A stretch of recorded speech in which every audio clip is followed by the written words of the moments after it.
اور بخاری مسلم میں حدیث ہے کہ نبی علیہ السلام نے فرمایا کہ ہر نبی کے ساتھ ایک امین ہوتا ہے،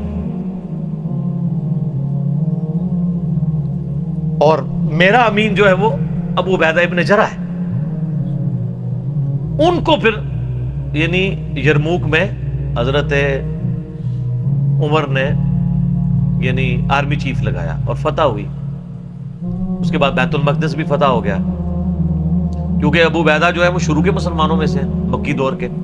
اب بعد میں لوگوں کو اسلام سکھانا تھا تو ایسے بندے کی ضرورت تھی نا۔ تو پھر حضرت عمر آپ کو پتا ہے نا دورے پہ بھی گئے تھے بیت المقدس کی چابیاں لینے کے لیے، تو وہاں پہ کئی واقعات ہیں، ان میں سے ایک جو واقعہ ابو عبیدہ کا جو کہ ذکر ہوا ہے، تو اس کے بعد حضرت عمر ابو عبیدہ کو کہتے ہیں مجھے اپنے آپ آفس میں لے چلو۔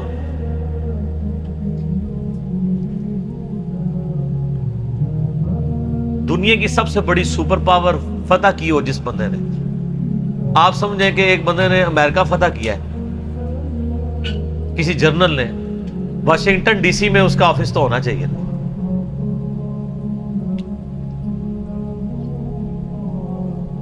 حضرت عمر رضی اللہ تعالیٰ عنہ کو ابو عبیدہ جب اپنے یعنی آفس میں لے کے گئے تو آفس کیا تھا؟ اسی قلعے کا ایک پرانا سا کمرہ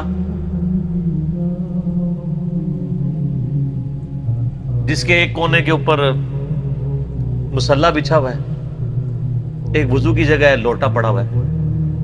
یہ کل کائنات ہے اس آفس کی جو سب سے بڑی سپر پاور کو جس بندے نے گرایا، ابو عبیدہ ابن جرح نے۔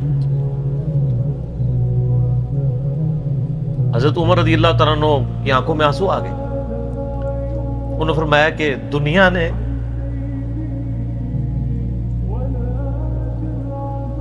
ہر بندے کے اوپر اپنا اثر چھوڑا ہے سوائے ابو عبیدہ ابن جرح کے۔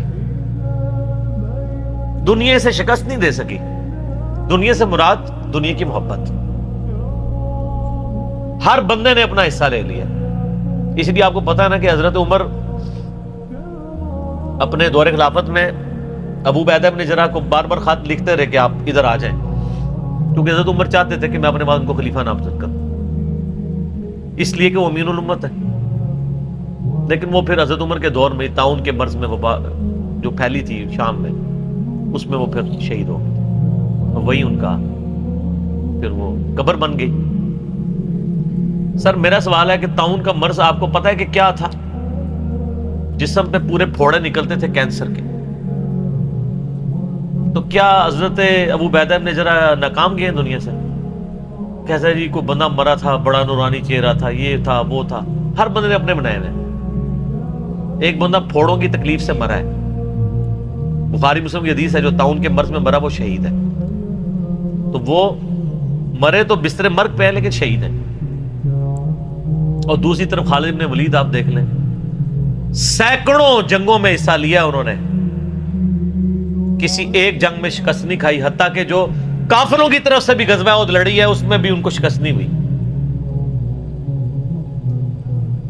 جسم پہ حضرت خالد بن ولید کہا کرتے تھے میرے جسم کا کوئی حصہ نہیں جس پہ برچھی یا نیزے یا تلوار کا نشان نہ ہو۔ ظاہر ہے اتنی جنگوں میں زخم لگ جاتے ہیں، لیکن میں بھی آج ایک بوڑھے اونٹ کی طرح بستر مرگ پہ مر رہا ہوں۔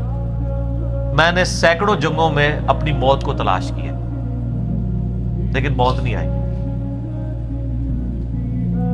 اس کا مطلب ہے موت جو ہے وہ اس پہ ڈیپینڈنٹ نہیں ہے کہ آپ میدان جنگ میں گئے ہوئے۔